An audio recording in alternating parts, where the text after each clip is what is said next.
Pada pelajaran materi Bahasa Indonesia kelas 4 SDMI semester genap, kita langsung menginjak pada bab 7, yakni yang bertemakan koperasi.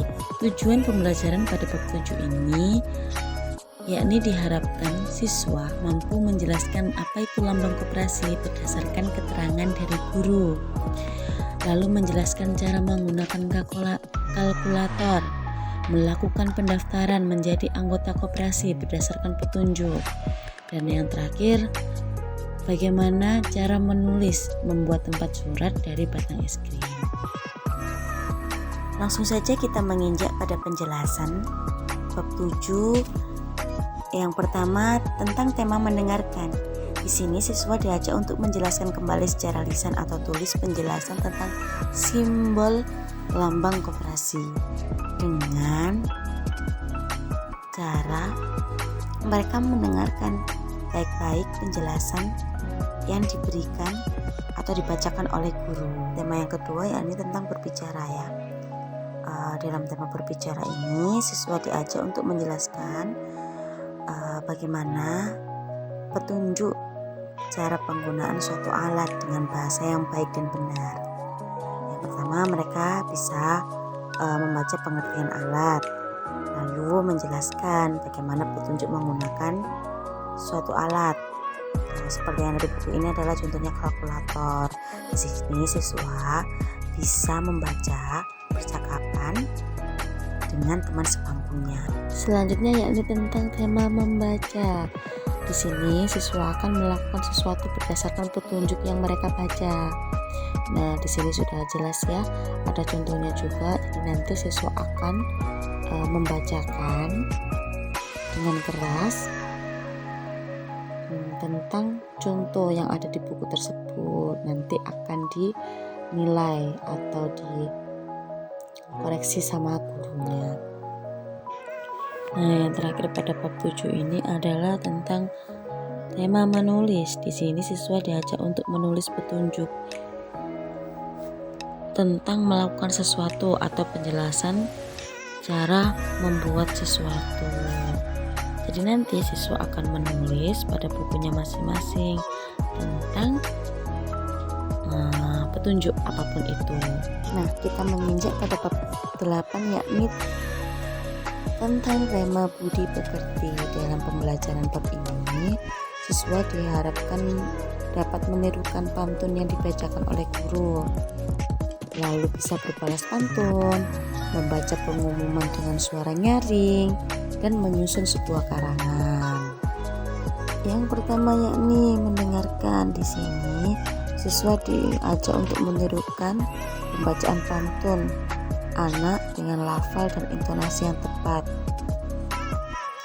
Nah, pantun itu merupakan bentuk puisi lama yang dikenal luas dalam berbagai bahasa di Nusantara.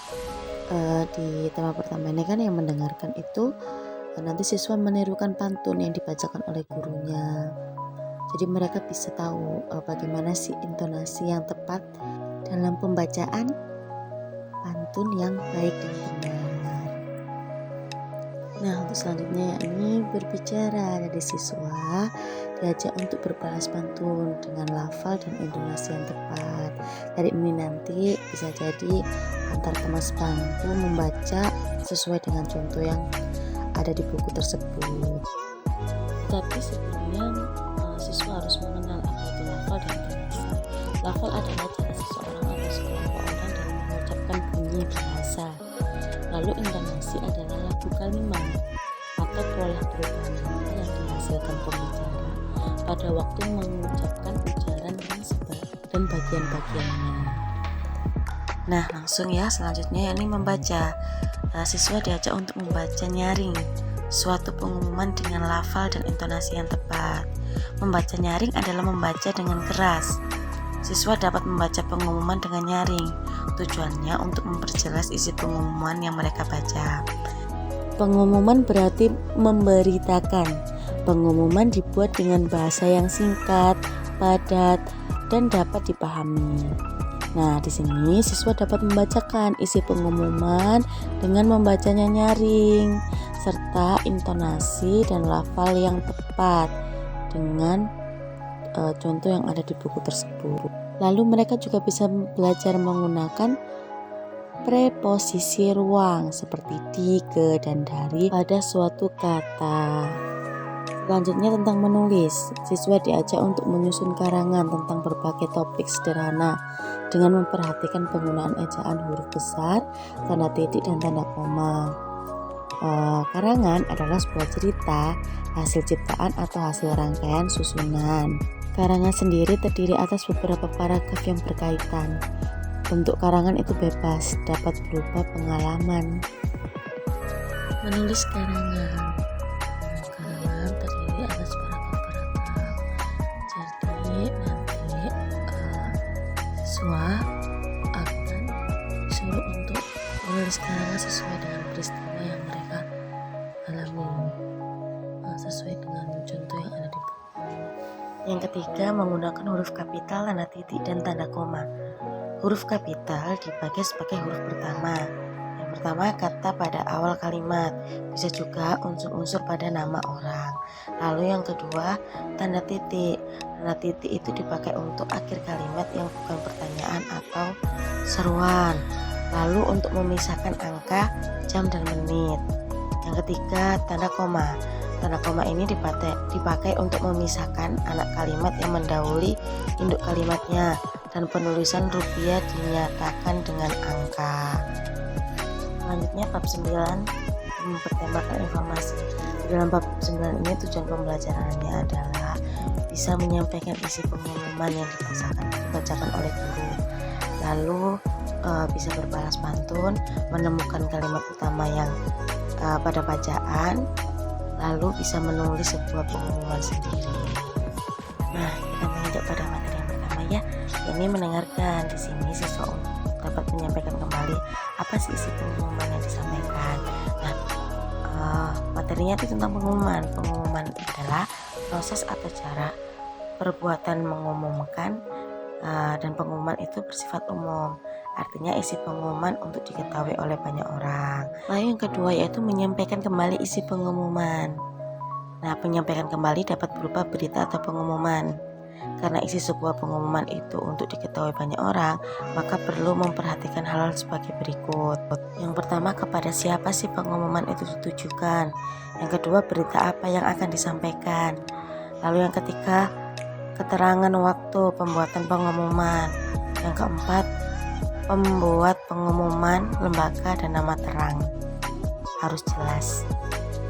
Nah, untuk tema yang kedua ini berbicara siswa diajak untuk berbalas pantun dengan lafal dan intonasi yang tepat sesuai dengan contoh pantun yang ada di buku.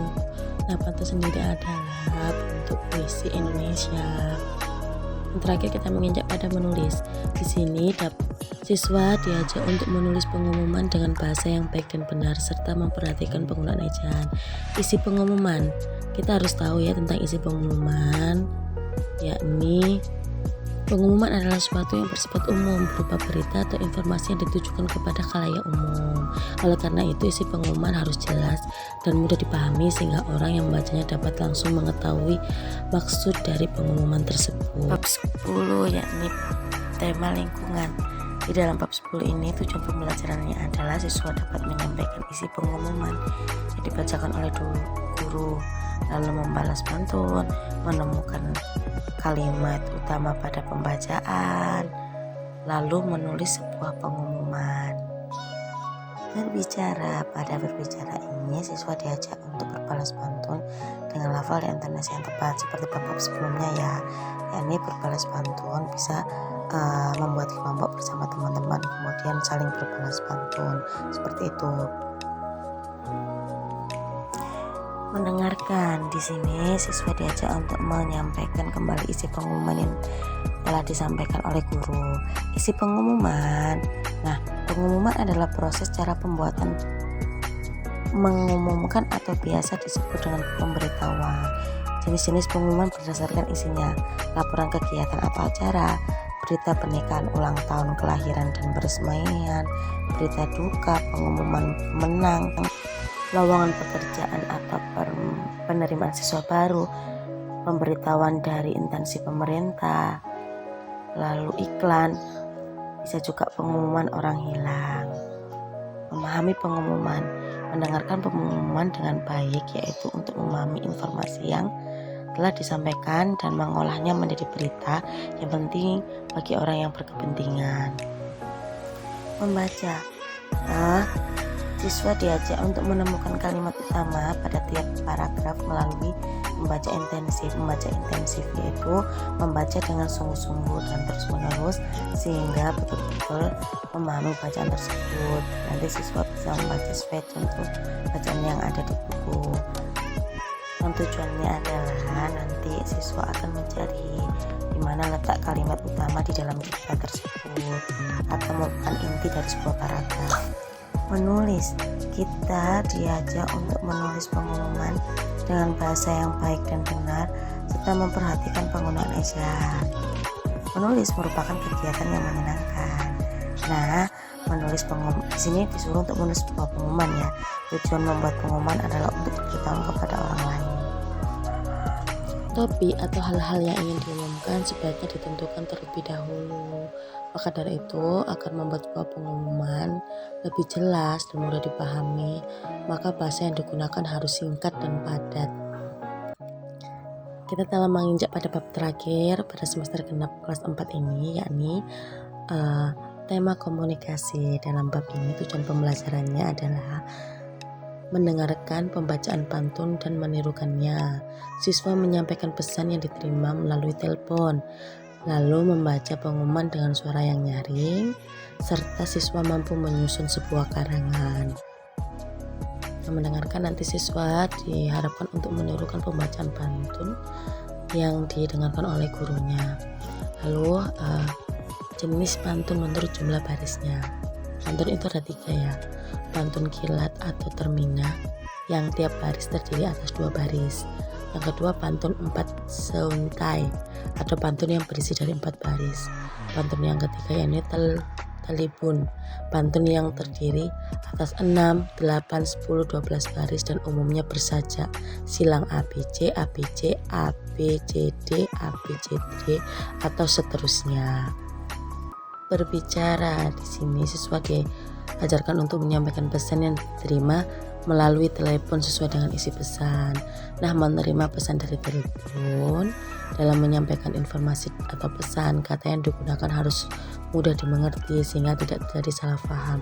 Di sini nanti siswa akan membaca percakapan yang ada di buku tersebut lalu menirukannya dan menyampaikan kepada orang lain apa sih isi dari pesan yang dia terima dari telepon tersebut.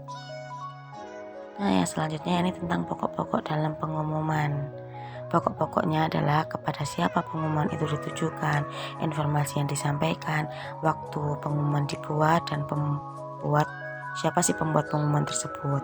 Lalu membaca nyaring sebuah pengumuman. Jadi nanti siswa akan membaca nyaring sebuah pengumuman yang ada di dalam contoh di buku tersebut. Menulis, ya, siswa diajak untuk menulis bagaimana menyusun sebuah karangan. Di sini sebelum mengarang kita harus melakukan langkah-langkah. Yang pertama menentukan tema, menentukan judul, membuat kerangka karangan, menyusun dan mengembangkan karangan. Hal-hal yang perlu diperhatikan dalam mengarang. Di samping memperhatikan langkah-langkah, kita juga harus memperhatikan ejaan. Dalam mengarang, kita harus menggunakan ejaan huruf besar, tanda titik, tanda koma dengan benar. Kalimat yang digunakan dalam mengarang pun harus padu. Selain itu ada kesinambungan antara kalimat satu dengan kalimat berikutnya dan paragraf satu dengan paragraf berikutnya. Contoh karangan yang pertama adalah tema. Temanya seperti yang ada di buku ini adalah surat kabar. Judulnya manfaat surat kabar. Kerangka karangan dalam contoh tersebut itu ada apa sih pengertian surat kabar, lalu manfaat surat kabar. Sekian presentasi dari saya tentang materi pelajaran Bahasa Indonesia kelas 4 SDMI semester genap. Kurang lebihnya saya mohon maaf. Buat teman-teman yang mau bertanya, saya persilakan dari sekarang. Terima kasih. Wassalamualaikum warahmatullahi wabarakatuh.